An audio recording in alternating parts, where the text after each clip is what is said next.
Welcome to Independent Study Talks with Anna McGuigan.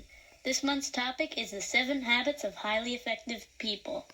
I'll be talking with several people about this topic, so without further ado, let's begin.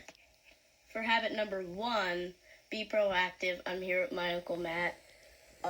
Uncle Matt, can you tell me what part of your life you've been successful in? Well, I've been pretty successful in my career. What do you do? I'm a mechanical engineer. Oh.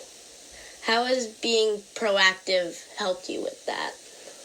Well, when I first decided to become an engineer, I was proactive about going after that goal. So I applied to school, made things happen, made it happen, did it. I had to secure some money. I started working while I was going to school. So I was proactively looking for these opportunities and executing them. Sounds like this habit has really helped you a lot. I believe so. Well, thank you for coming out.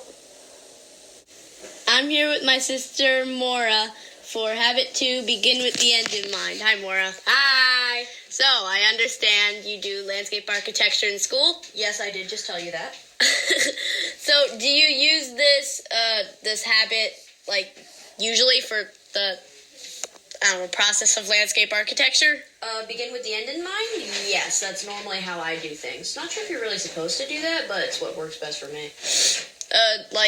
How do you use this? I'm completely unfamiliar with the process. Well, basically, when designing a garden, you start with just the original concept, and I start with what, the client or whoever wants the house to be done, I start with what they want. So we begin with a general concept, a general vibe, and then you just kind of work backwards from there. What works best in this area, what works best in that area.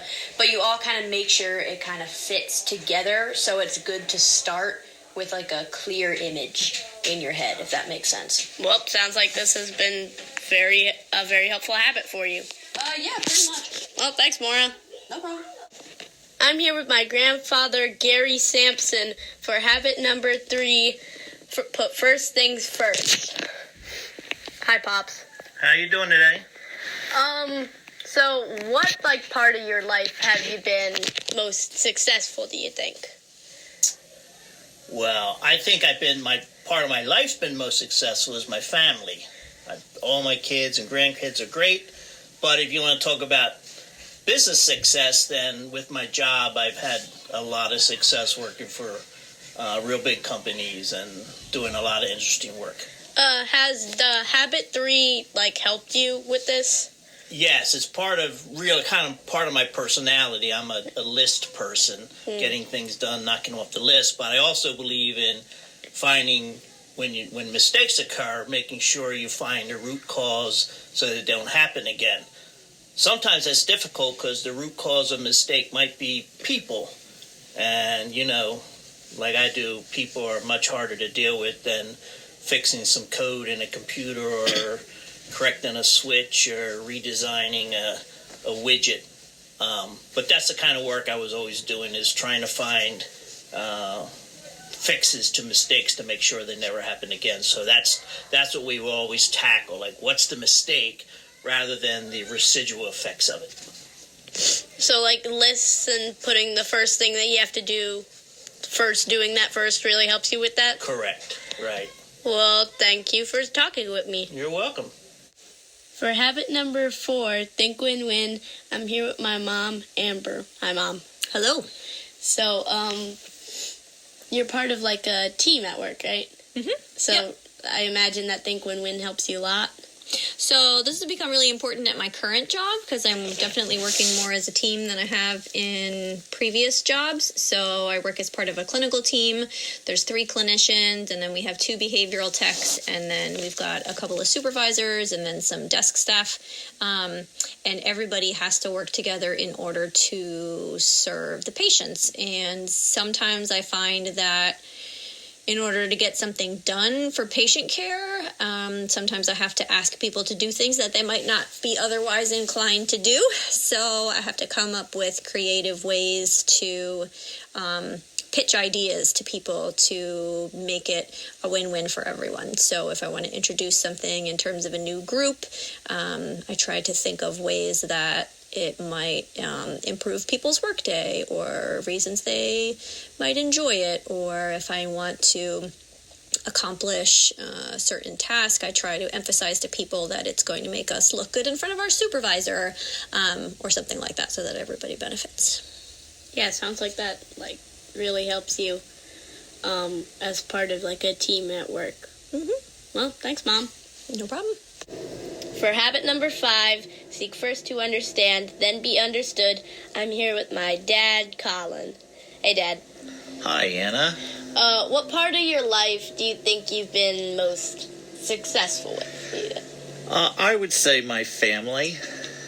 Do you think that this habit really has helped you with that success? Has it helped you? Yeah. Oh, absolutely. With my family, I try to have a very gentle and compassionate parenting style.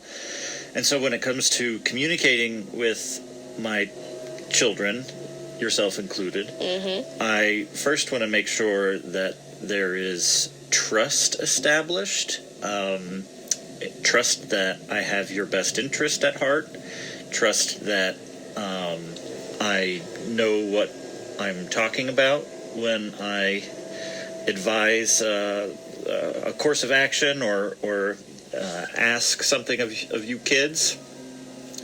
And so to do that, to establish that kind of trust, it really does take being willing to listen,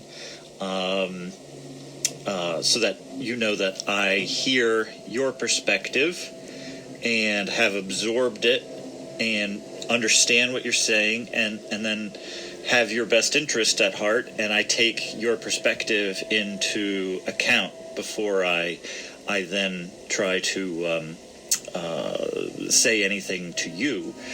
And I find that it works very well, because don't you trust me? Yeah. So I'd say it has worked. Well, thank you for coming out, Dad. I'm here with my mom again for habit number 6, synergize. Hi, Mom. Hi. So, circling back to that team thing at work that I was talking with you earlier, synergize is a big part of being on a team. Yeah, so I think what I appreciate most about the team I'm currently on is that everybody really has different strengths. So I bring a lot of energy to my work, and I tend to bring a lot of play involved, which is really important to help the patients feel safe. And then my colleague, he is a military guy, so he likes a lot of structure and routine. And then I have another colleague who is a very academic kind of a guy, and so he brings a lot of knowledge with him and a lot of training. We have somebody else who's been doing this work for a really long time. He's got a really good sense of humor, and so he makes people laugh. And then the 5th member of our team is just very sweet and gentle. So we all have our different strengths, and when we work together, it really makes a nice mix. And sometimes the patients honestly don't care for one of us. And so they have somebody else who they can go to, and so we can typically find somebody who matches everybody's vibe. So it's really nice to be able to collaborate and work together. The wonders of working together. Mm-hmm.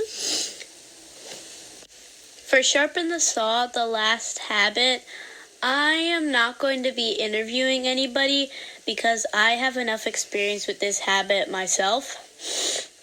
So habit number 7 is about refining your skill and learning more and, just refreshing, I guess, your skills. And I'm basically always doing this. I'm always trying to learn new things, at home, where I ask my dad a ton of questions. Sometimes it kind of annoys him, but sometimes he likes to talk to me about it. And at school, I always like to ask a lot of questions and make sure that I'm doing my work and learning something. If I don't understand something, I will usually ask about it. Sometimes it annoys people. We heard a lot today from several people who talked about how the 7 habits have helped them be successful. All in all, the 7 habits are good behaviors to follow for success and effectiveness. Thank you for listening. I'll see you next time, I guess.